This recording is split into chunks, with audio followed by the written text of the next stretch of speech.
Okay, ladies and gentlemen, thank you for staying in the room. We're going to talk more now about expanding Saudi Arabia's ecosystem. Just how will it work?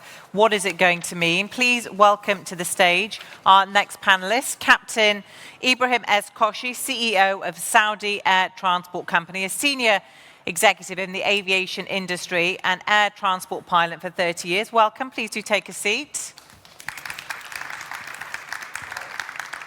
Fawaz Faruqi, Managing Director of Cruise Saudi, Chief Advisor to the Saudi Minister of Culture, heading several projects related to cultural development and tourism. Welcome.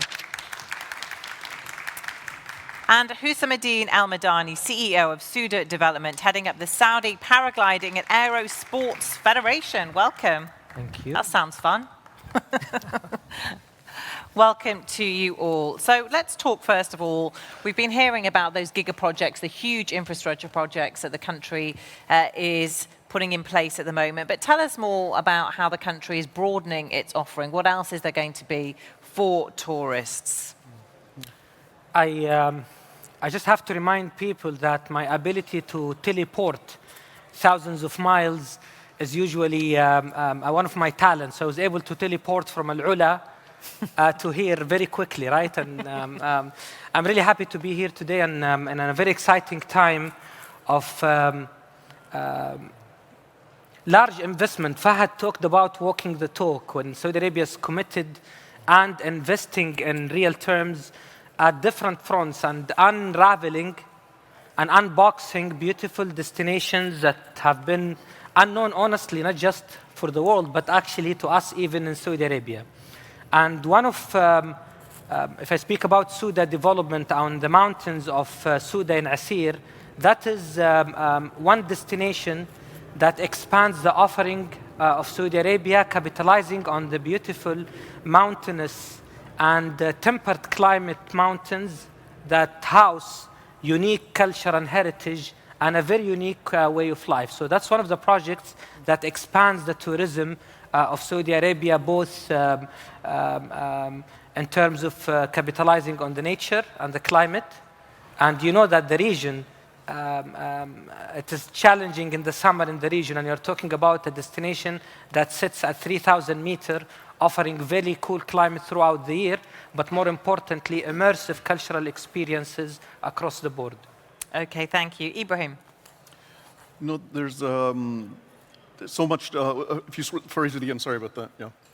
So about what else there is to offer in the country? You know, I think if we look at Saudi Arabia, it's a very vast country, like Fahad was mentioning, what Hussamuddin is saying right here. But if you look at it, there's the coast of the Red Sea, there's the mountains, there's the deserts. It's a very vast country and a lot of culture, a lot of heritage. So much to offer there. And just to put the size of the country in perspective, flying from the north to south, you're talking about a little bit over a 4-hour flight, you know, just, and you're still in Saudi territory. So much to offer, and I think it's going to be very exciting times for the airline industry, talking from my perspective, but also working with the partners that are building the giga projects as well.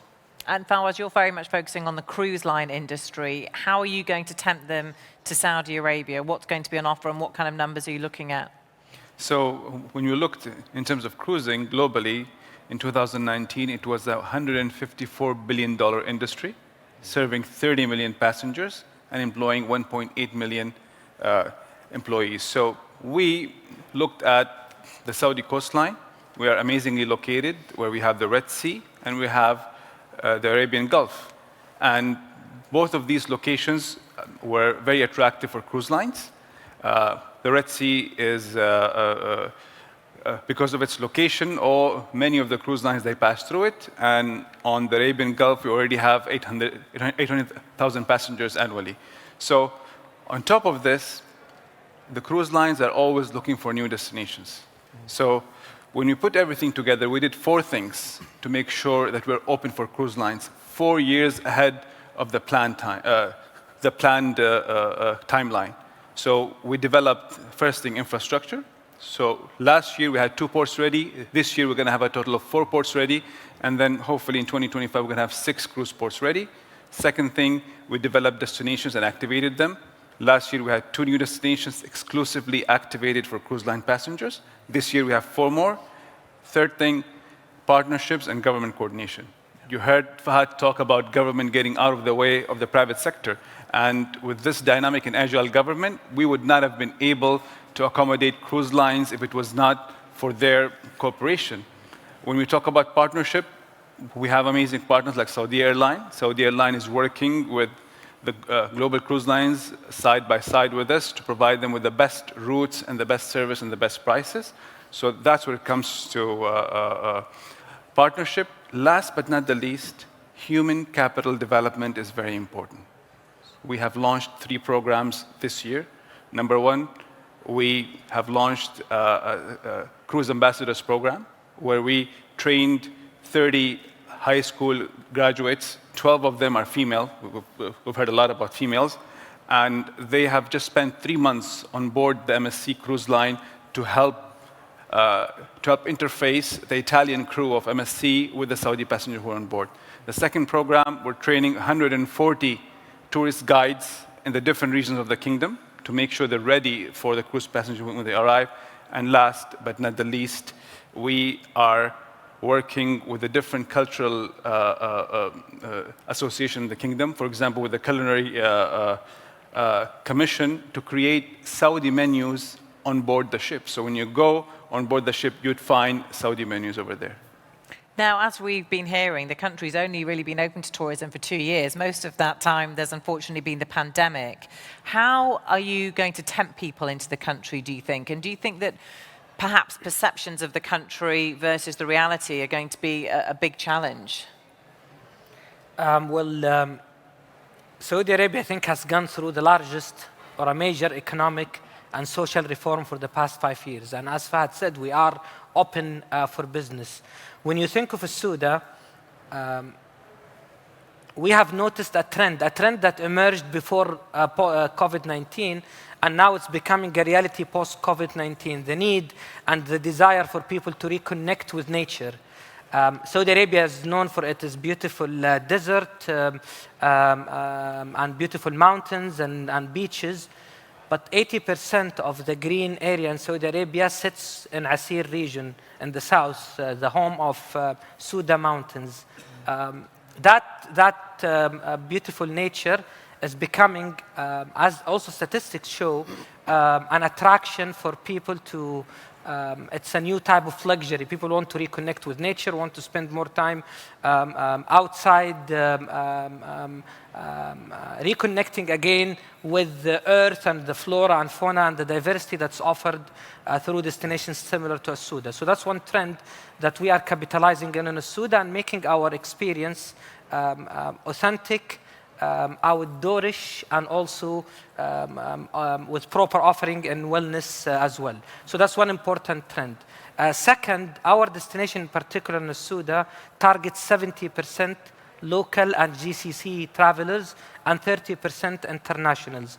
During COVID-19, we have seen a surge of demand from the locals coming to the Sauda National Parks and also the preserved, the national preserved land as well.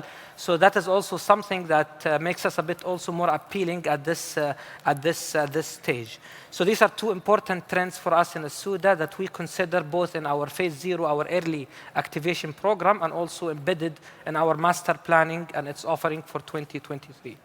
Okay, Ibrahim, how are you going to tempt people to Saudi Arabia? You know, it's very interesting because when we think how we're getting ready, air travel definitely been impacted over 2020 and 21.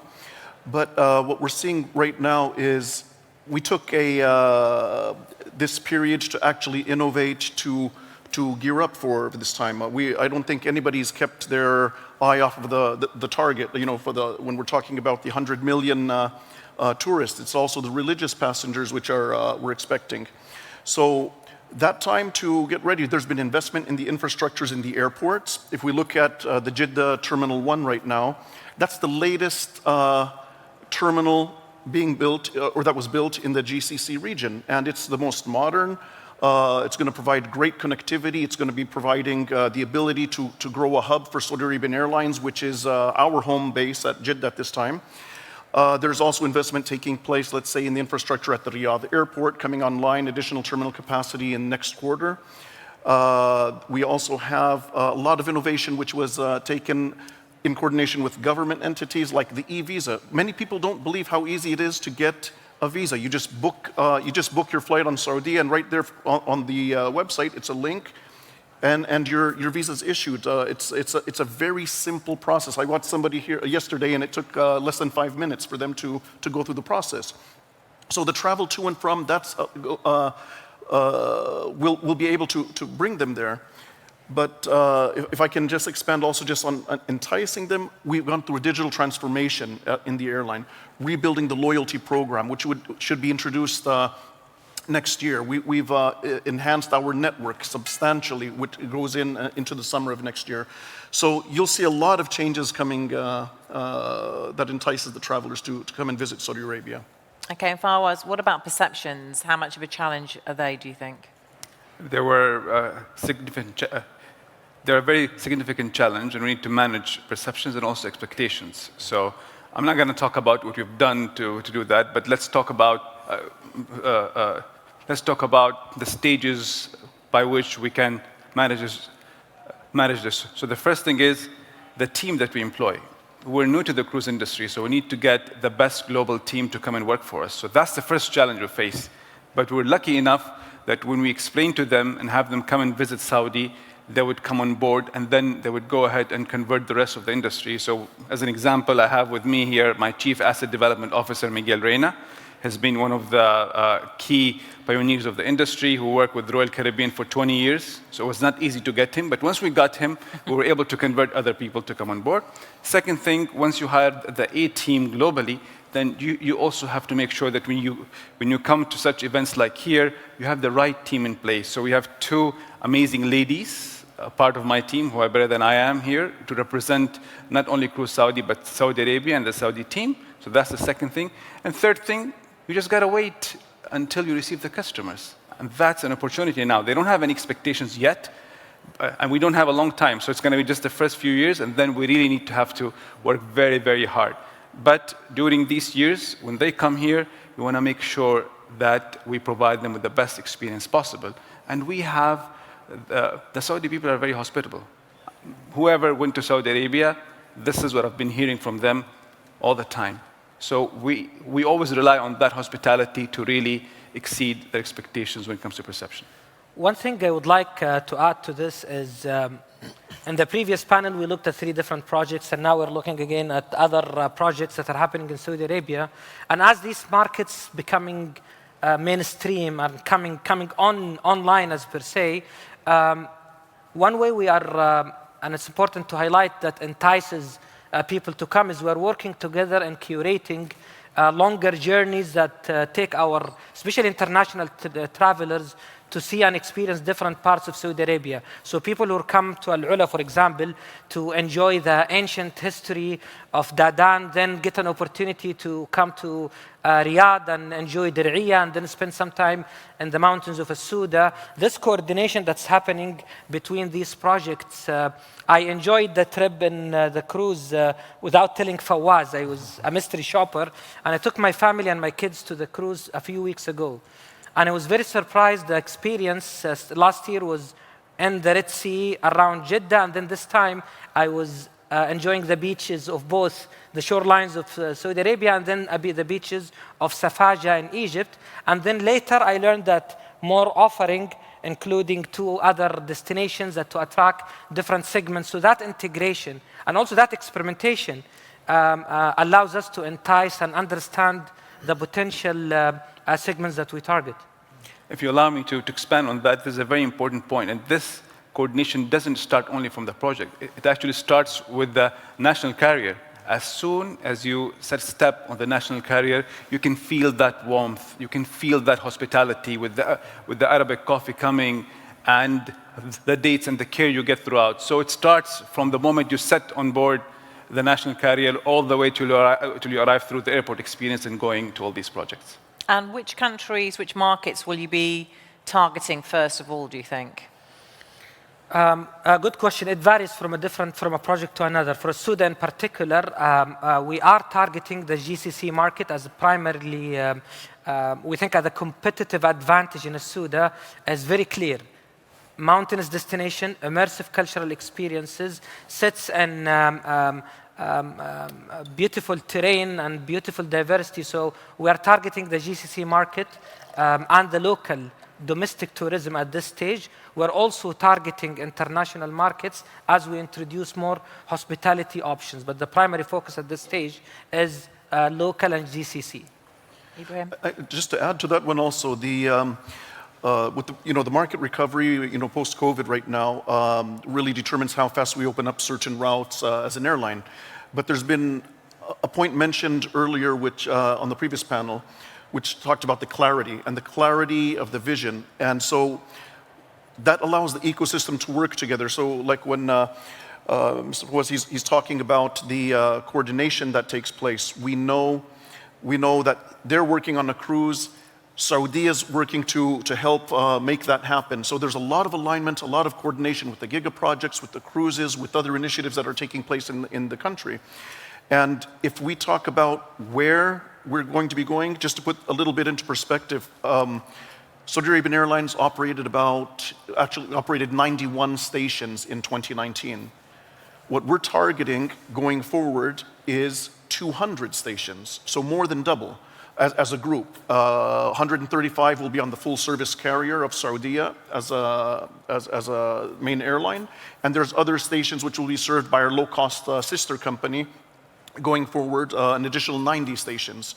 So the growth that's coming in, and we're looking at, we're introducing new markets today, even in this environment. Introducing new service to South Korea, to Vietnam, and we're opening these sectors now. Wherever it makes commercial sense, wherever COVID restrictions are being lifted, we're beginning to introduce these new sectors. The idea is to allow the world to come and visit Saudi Arabia. As an airline, we consider ourselves as the wings of that Vision 2030, and we're here to enable the projects, the visitors to come and see Saudi Arabia. Yep, Fawaz?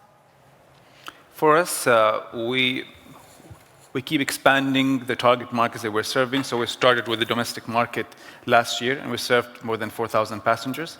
This year, we've already served 20,000 domestic and regional passengers, and next week, in fact, we're expanding it to European passengers, so Italians, British, French, and German, and then and the rest of Europe. I was pleasantly surprised during WTM that a huge interest came from South Africa, from Australia, from Canada.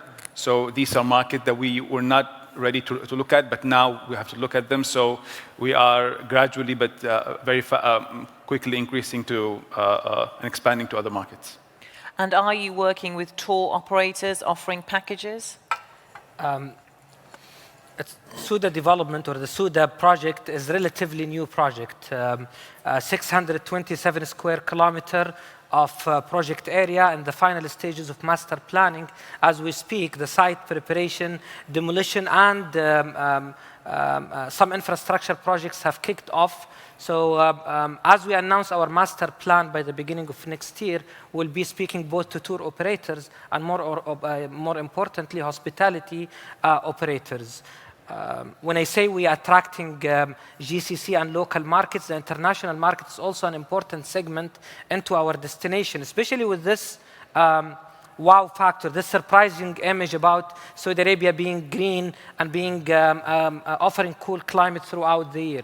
And I think the cultural assets, both tangible and intangible, the authentic experiences that we have, will offer once-in-a-lifetime opportunity to every international and local and GCC tourist that will come to the destination. Our campaign and roadshow to reach out to investors and operators will kick formally by the beginning of 2022. Okay. Ibrahim, what about the airlines? Special packages, deals for tour operators? There's a lot taking place. And, I don't have the actual details, but I know our team, they're working with the tour operators, with agents. If you see Saudia here has a presence, not all airlines participate in WTM. Saudi does, and they've been very active in participating in it. We see the value in that, and there is a lot happening there. Fawaz? Definitely.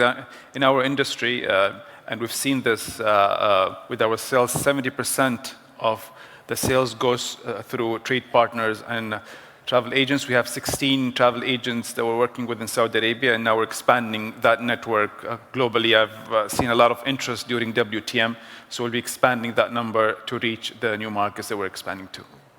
Okay, and how, I mean, we've heard so much and it sounds amazing, but it's getting that message through, it's cutting through, isn't it? How do you ensure that Saudi Arabia becomes a kind of bucket list destination, somewhere that people says, I've got to go there? I mean, look at the diversity that Saudi Arabia has exhibited through the different current existing destinations and destinations in the making. I have been living in Sauda now for a year and a half. My apartment sits on a 3,000 meter elevation on a cliff.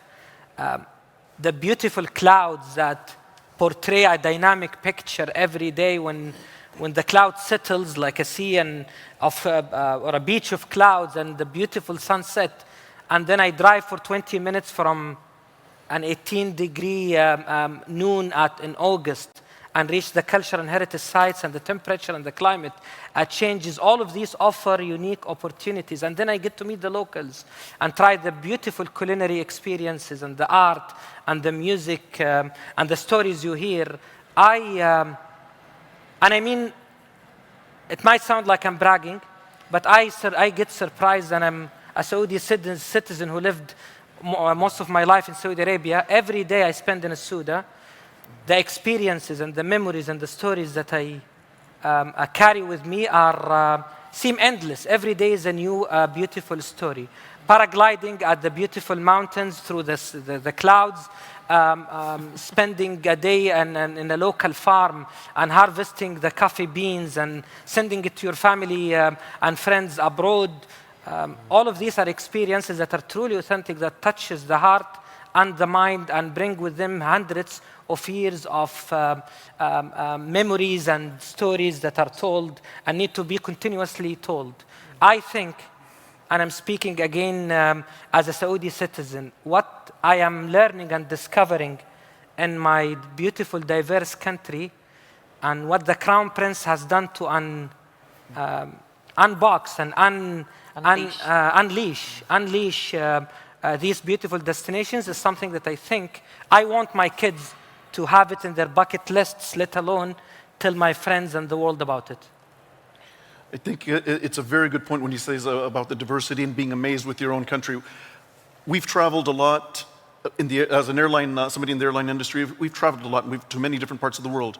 COVID created an opportunity for us to travel domestically and be amazed with what we have in our own country, honestly.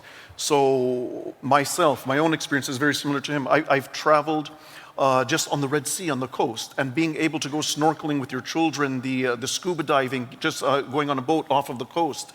I've been amazed with what I've seen just, right there in Saudi Arabia myself. And just talking with some of the projects on what's happening. Imagine you say somebody having on your bucket list, and we were talking to Fahad yesterday, and he's saying, going skiing in Arabia. So there's a ski resort coming up. People don't see these things coming up and happening in Arabia. It's a lot of perceptions have to change what the country really does have to offer. There is so much change, so much different than what people perceive it as just a desert. There is a lot to offer in Saudi Arabia, and I think we're very excited about that. When it comes to cruising, we looked at the value proposition of what Saudi could provide as a cruise destination. So I don't believe in competition. I believe in complementing the offering and partnering with the different destinations to create new value. Okay? So we looked at the value proposition. It came out to three things: culture and heritage, the nature, and the hospitality of the people. So we looked at what kind of audience these three cater to. And they cater to the premium traveler. So we want Saudi to be a premium destination for cruise passengers.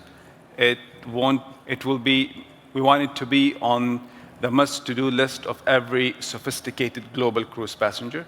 That's one. Second thing, sustainability.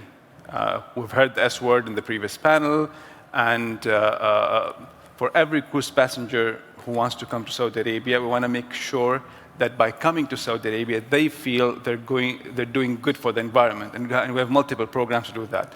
Second thing on the sustainability part is the social development. When you cruise Saudi or cruising industry is providing opportunities in the small and medium towns and cities that have never seen tourists in their life, like Yambo. We've never thought of Yambo as a tourist destination, and now it has already been receiving cruise passengers for the past few weeks. Third thing is the cultural aspect. Hussam spoke about the cultural beauty and all the local crafts and food that the different regions of the kingdom can provide. So that's a new addition that would help us to create this bucket list destination. And last but not the least, it's people, the experience. When you come to Saudi, you can feel that it's different. You can feel that it's a gracious society. You can feel that this place is authentic, and this is what we want to capitalize on to create this bucket list destination. Thank you so much there. We must leave it. Fawaz, Ibrahim, and Hussam Adine, thank you very much for telling us more about what you've been doing. Thank you. Thank you. Thank you all as well for being here. Have a great rest of your day. Thank you.